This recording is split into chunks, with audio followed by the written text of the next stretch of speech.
Quand on regarde koh en général, on porte une attention particulière aux candidats forts en épreuve. D'autant plus que Denis, il a tendance à mettre l'accent là-dessus.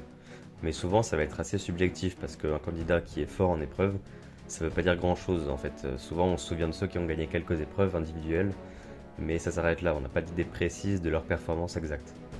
Et c'est d'autant plus vrai pour les anciennes saisons pour lesquelles on a moins de souvenirs. Et quand on fait des recherches sur internet, souvent, à part un compteur de victoires individuelles qui veut pas dire grand chose, c'est dur de trouver plus d'infos. Et c'est pour ça que perso, j'ai toujours voulu avoir un tableur qui répertoriait les performances de chaque aventurier pour chaque épreuve et pour chaque saison. Et ben vu que ce tableur n'existait pas, j'ai décidé de le faire. Bienvenue sur ma chaîne YouTube, moi c'est Saumon Malicieux et cette vidéo va vous présenter ce projet.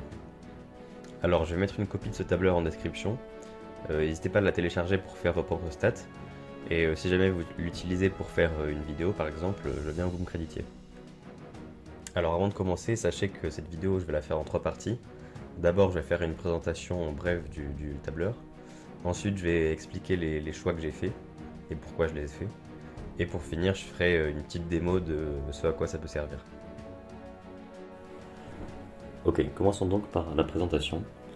Alors comme vous pouvez le constater déjà, le tableur est fait de plusieurs feuilles, et chaque feuille représente une saison. Et chaque ligne représente un candidat sur chacune de ces feuilles, et chaque colonne représente une épreuve.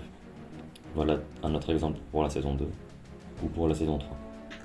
Je vais me baser sur la feuille qui correspond à la saison 18 pour exemple.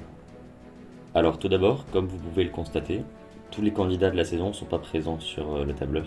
En effet, j'ai pris en compte que les candidats qui ont participé à au moins une épreuve individuelle, puisque mon tableur est concentré sur la performance en épreuve individuelle. Ensuite, vous remarquez plusieurs possibilités dans les cellules qui correspondent au classement dans les épreuves. Soit un chiffre, soit les lettres NA, soit un carré noir. Alors d'abord, le plus évident, quand il y a un chiffre, le chiffre qui est présent, il correspond tout simplement, quand le candidat a participé à l'épreuve, au classement dans l'épreuve.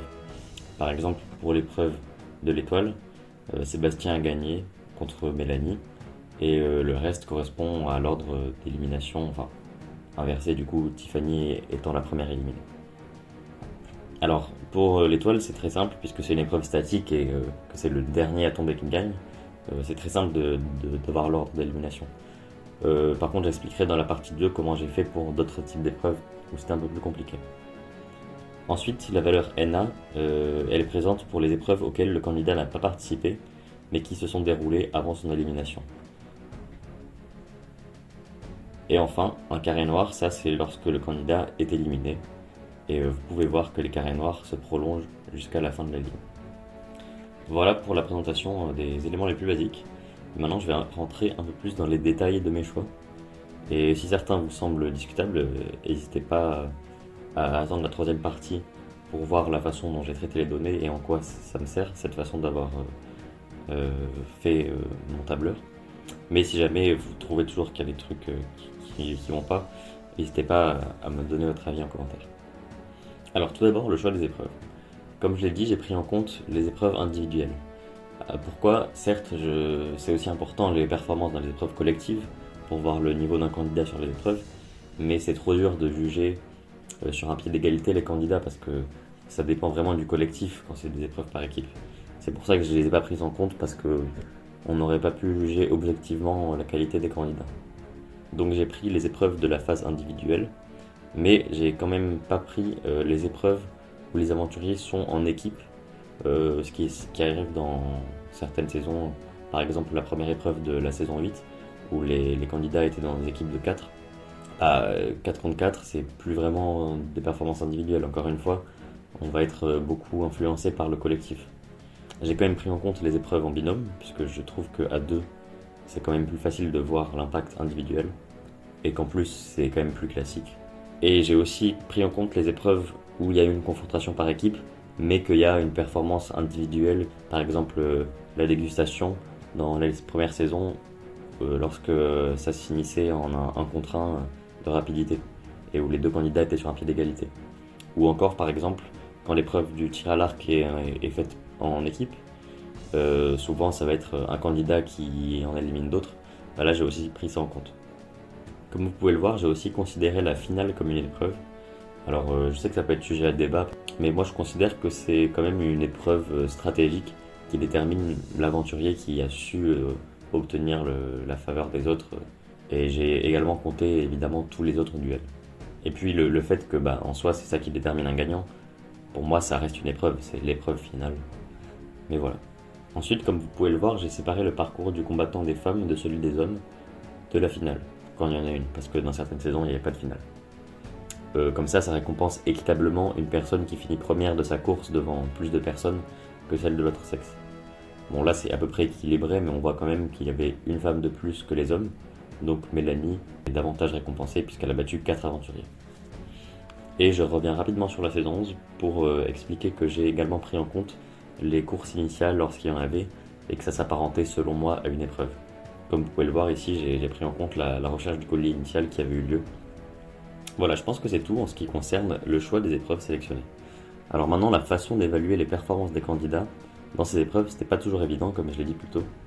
Parce qu'en effet, beaucoup d'épreuves se finissent par la victoire d'un aventurier qui a fini plus vite que les autres. Comme les grappins, le parcours du combattant, les dominos, les puzzles, les aveugles, bref, il y en a vraiment un paquet. Donc j'avais deux possibilités. Soit c'était possible de voir l'avancée des candidats au cours de l'épreuve, comme au parcours du combattant, où en général on peut voir qui arrive deuxième, troisième, etc. Dans ce cas-là, je gardais l'ordre des candidats, comme vous pouvez le voir ici.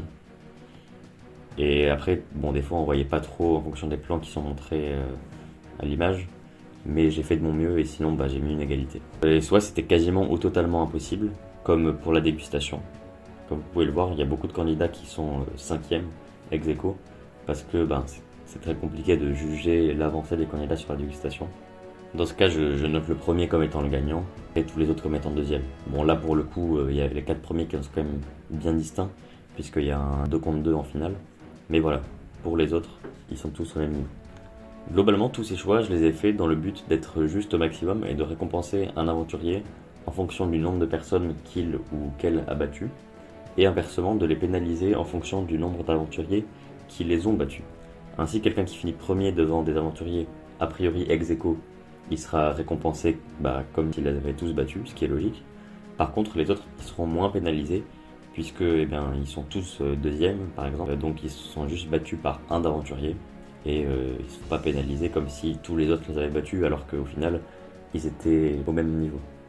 Aussi, comme vous pouvez le constater, pour certaines saisons, j'ai mis un code couleur épreuve de confort, épreuve d'immunité, épreuve éliminatoire ou autre. C'est une idée que j'ai eue assez tard au cours du projet, c'est pourquoi c'est présent que sur les quelques dernières feuilles. J'ai pas encore fait de stats utilisant ces données, donc je l'ai pas fait pour les feuilles d'avant, parce que c'était un peu fastidieux de refaire ça. Si jamais ça vous intéresse, libre à vous de le faire et de le compléter. Et enfin, comme vous pouvez le voir, j'ai considéré les saisons All-Stars comme des saisons à part entière, parce que personnellement pour mes analyses, je préfère considérer les performances d'un aventurier dans sa saison d'origine, comme différentes de celles d'un aventurier lors de son retour. Et écoutez, je pense que j'ai fait le tour des détails que je voulais expliquer. Et maintenant passons à la dernière partie, comment utiliser ces données. Alors, avec un tableur comme celui-ci, c'est facile de calculer certaines valeurs, comme le nombre de victoires individuelles, que j'ai calculé ici, ou le nombre d'épreuves disputées, ou le placement moyen dans les épreuves par exemple, etc. Cependant, ça mettrait sur un pied d'égalité une victoire dans un duel et une victoire sur une épreuve à 20 candidats, classés par victoire individuelle, comme on le voit souvent malheureusement. Donc personnellement, j'ai testé des tas d'indicateurs de performance pour prendre en compte le nombre d'aventuriers battus, le nombre d'aventuriers ayant battu le candidat en question, le nombre d'épreuves disputées, etc. pour être le plus juste en fait.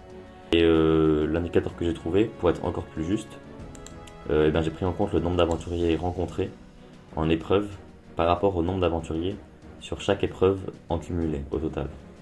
Bon, c'est un peu compliqué, mais bref. Et forcément, j'ai pas pensé à ça du premier coup, mais j'en ai testé un paquet, comme je vous dis, et c'est celui que j'ai trouvé comme étant le meilleur. Et d'ailleurs, aussi petit détail, pour éviter une division par 0, si personne n'a battu l'aventurier, la fonction renvoie 1, comme pour Manu dans la saison 18, qui n'a participé qu'à une épreuve et qui l'a gagné. Donc voilà, ça c'est mon indicateur de performance que je trouve plutôt sympa. Mais franchement, il y a des tas de choses à tester. Je conseille quand même de le coupler avec le nombre d'épreuves disputées pour enlever les aventuriers qui ont participé qu'à très peu d'épreuves. Parce que par exemple, typiquement, dans la saison 2, Béatrice, ça lui fait un score de fou. C'est le meilleur score de toutes mes feuilles, devant Claude qui a 4, quelque chose sur une de ses saisons. Alors même si Béatrice, elle a des très bonnes performances, c'est compliqué de dire qu'elle est meilleure que Claude en 2010. C'est pour ça, alors certes, l'indicateur est bien, mais voilà, il faut pas le voir tout seul. C'est vrai que si on regarde les épreuves disputées en même temps, c'est pas mal. C'est une fonction personnalisée que j'ai créée. Donc perso, j'ai dû apprendre par moi-même le VBA et comment coder une fonction à Excel. Je savais même pas que c'était possible avant. Donc je vous conseille de laisser libre cours à votre imagination pour réfléchir à d'autres indicateurs. N'hésitez pas à faire de même, à essayer de coder vos propres fonctions ou tout simplement à utiliser les fonctions de base qui peuvent déjà faire des trucs pas mal. Et une fois que vous avez votre indicateur, et bah, vous pouvez mettre tout ensemble sur une même feuille. Comme vous le voyez là, j'ai tout regroupé sur une feuille et je peux trier par mon indicateur de performance. J'ai aussi une colonne, bon là c'est inversé, mais adversaire battu aux victoires individuelles. Donc en gros ça compte, ça accumule le nombre d'adversaires battus par chaque candidat à chaque fois qu'il gagne. Enfin bref, il y a de quoi s'amuser. Et bah écoutez, voilà qui termine ma présentation. N'hésitez pas à télécharger le tableur qui est dispo en description pour faire vos propres stats. Si vous avez quelques questions, n'hésitez pas à me les poser en commentaire, je ferai de mon mieux pour y répondre. Et sachez que je mettrai à jour le tableur à chaque saison. N'hésitez pas à le partager à d'autres fans de Koh-Lanta que ça peut intéresser. Sinon, merci d'avoir regardé et à bientôt.